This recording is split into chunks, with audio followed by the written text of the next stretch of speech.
ጓደኛ ሲታማ ለኔ ብለህ ስማ።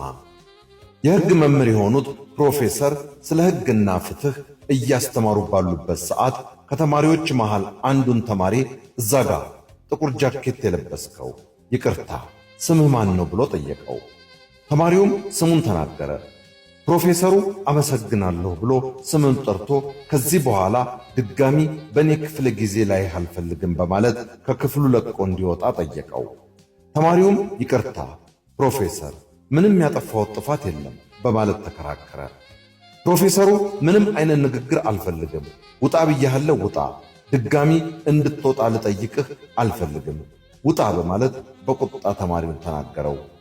ተማሪውም ምንም ባለማጥፋቱ እርግጠኛ ስለነበረ በፕሮፌሰሩ በተሳሳተ ውሳኔ ቅስሙ ተሰብሮ ከክፍሉ ለቆ ወጣ። በዚህ ጊዜ አንድም የክፍሉ ተማሪ ምንም አላደረገም ብሎ የተከራከረለት አልነበረም።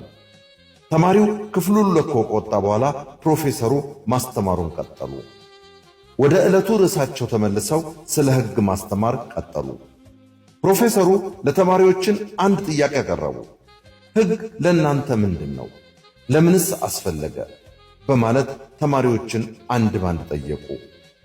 አንዱ ተማሪ ለመልካም አስተዳደር፣ ሁለተኛው መብትና ግዴታችን ለማሳወቅ፣ ሶስተኛው የሰዎችን መብት ለማስጠበቅ፣ አራተኛው የግለሰብ የማህበረሰብ ብሎም የሀገርን ፍትህ ሕግና ስርዓትን ለማስጠበቅ በማለት መለሱ። በዚህ ጊዜ ፕሮፌሰሩ ጥሩ ተረድታችኋል፣ ታዲያ ለምንድን ነው አንድም ተማሪ ያለምንም ጥፋቱ ከክፍል ሳስወጣው ሚዛናዊ ባልሆነ ውሳኔ ያልተቃወማችሁ? ለምንስ ያላግባብ የተማሪው መብት መጣስ አልተሰማችሁም? አልተከራከራችሁም?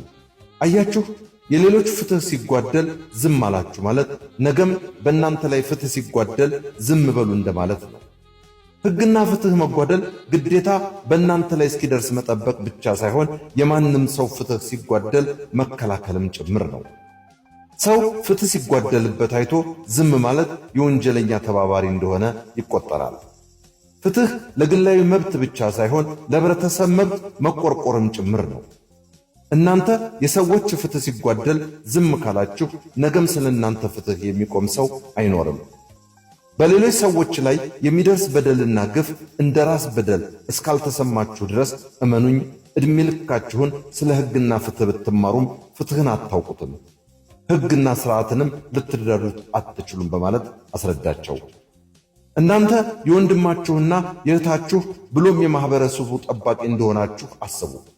ጆሮ ለሌለው ጆሮ፣ ዓይን ለጎደለው ዓይን፣ አንደበት ላለው አንደበት፣ ፍትህ ለጎደለበት ጠበቃ፣ ጉልበት ለሌለው ጉልበት፣ አቅም ለሌለው አቅም፣ ተስፋ ለቆረጠ ሞራል ልትሆኑ ይገባል።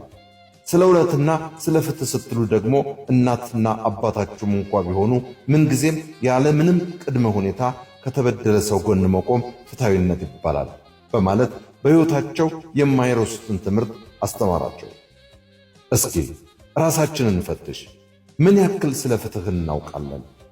የአእምሮ ምግብ እንዳዘጋጀው በለጠ ሸቴ ዘሀገረ ኢትዮጵያ እንዳቀረበው